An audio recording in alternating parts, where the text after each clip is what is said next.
Mbah Wiro Sadikin iku sawijine wong tuwa saka desa, nanging kasugihane ngedap-edapi banget. Anake mung loro, lanang lan wadon. Kabeh wis mandiri bebodro ana njaban kutha.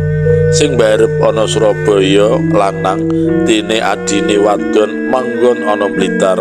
Kabeh wis duwe omah lan ora bakal bali menyang bumi kelairane amarga wis padha cekel gawe. Bisane ketemu karo kabeh keluargane, tangga teparo lan mitra-mitra karuwe manawa pinuju liburan dawa utawa poso nganti lebaran kupat. Sedina-dina Mbah Wiro Sadikin dikancani sisiane, direwangi batur lanang telu lan batur wadon loro. Batur lanang dipasrahi ngupakara sawah lan pategalan sing cukup jembar. Wondene batur wadon dipercaya ngrumat omah lan olah-olah kanggo mangane Wiro Sadikin sak bojone lan wong sing ngolah sawah pategalan.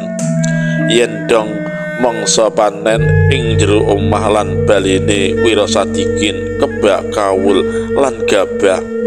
Nanging akhir-akhir iki pakulinan numpuk gabah apa dene kawul ing omah wis ditinggalake Mbah Wiro Sadikin. Sing disimpen ana omah cukup sing kena kanggo mangan sakjroning sapanengan. Dene turahane asil panen ditebasake bakul ana sawah lan dheweke karinggawa mulih dhuwit.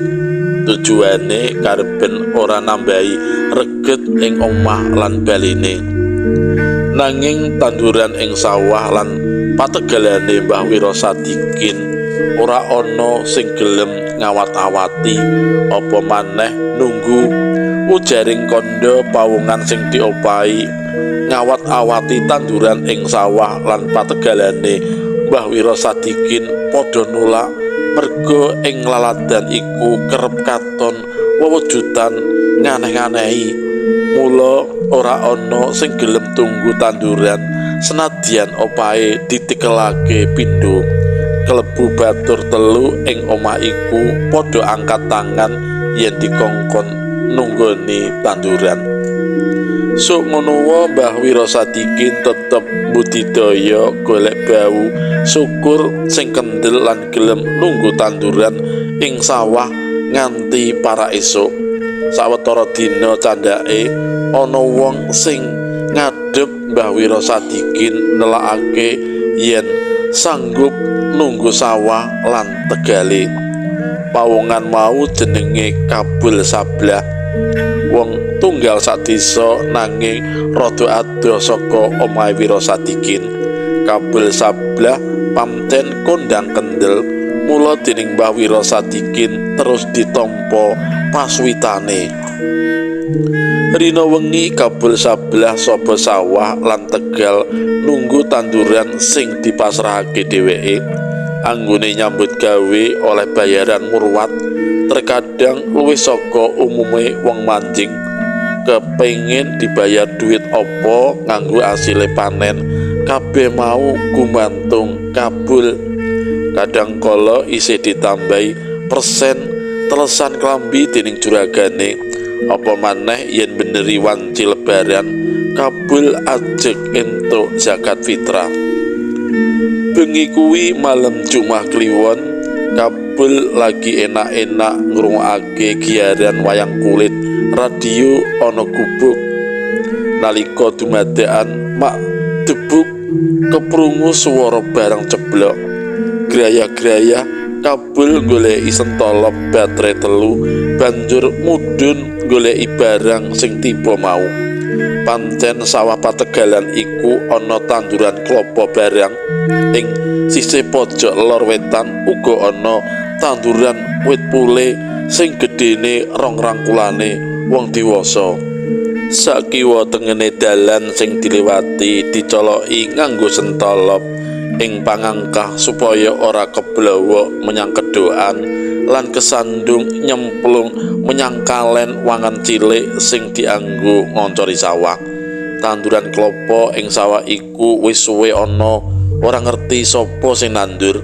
Mbah Wiro Sadikin uga ora ngerti asal usule wit klapa mau, merga sawah Pategalan iku anggone tuku duweke tangga sing butuh sangu kanggo budal transmigrasi menyang Sumatera.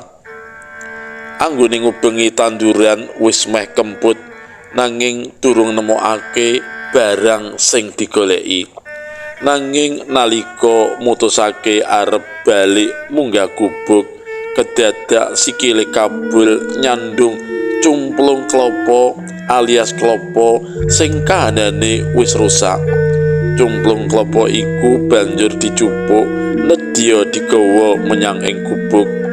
Nanging saka rumangsane kabul bobote cumplung klapa iku abot sasat kaya lagi nyangking wesi gligen.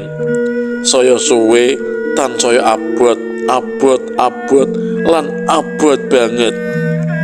Galengan sing diliwati saka rumangsane krasa tambah jembar kaya pelataran ngarep omahe, rata ora munggah mudhun. Kabul sablah atine ora kepenak ana sing nyolowati. Cumplung sing dipondhong tangan kiwa banjur dicoloki. Ladalah pranyata dudu cumplung klapa, nanging cumplung sirahe manungsa sing sok diarani memedi glundung pringis utawa glundung plecek ngono kae. Senadyan weruh klapa sing dipondhong salin wujud dadi memedi glundung pringis, parandene Kabul sablah ora wedi babar pisan. Dheweke malah muni-muni karo ngancam, "Kono ngalih kono, wong tuwa kok diwedeni, kurang ajar kowe. Aja dibalen maneh, trembelane tenan."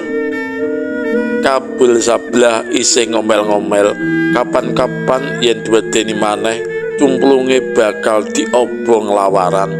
Kabul sablah ora gigrik apa maneh miris plak cumplung glundung pringis dikeplak karo isih diujar-ujari. "Tak elingake ya, aja dibaleni neh yen isih seneng ana sawah kene. Sepisan maneh aja dibaleni." Banjur wes cumplung sing dipondhong mau diuncalake menyang kalen cilik sing banyune mili. Kabul sablah banjur nerusake laku menyang gubuk, nanging durung nganti tekan panggonane dumadakan sikile keblegong enggo dheweke kelangan keseimbangan lan wusanane kecemplung kalen cilik iku. Kelambine klebus saya muntap nusune Kabul. "Kurang ajar, wong tua kok diajak guyon. Yang apa aku kok srekal he?" Kabul sablah banjur krekel-krekel mentas lan arep leren menyang gubuk maneh. Nanging sandang penganggone teles kebes, Kabul sumelang masuk angin. Mula gelem ora gelem kudu ganti nganggo sarung. Senajan isih krasa adem tetep dikuat-kuatake karo njintel ngeloni radione sing lagi perang kembang. Dikeloni nganti sak tekane esuk lan wayah awan. Sawise kedadian iku Kabul sablah isih tetep nyambut gawe nang omahe Mbah Wiro Sadikin juru tunggu sawah lan Pategalan, lan wis ora wedi maneh marang cumplung sawah sing nate ngganggu dheweke.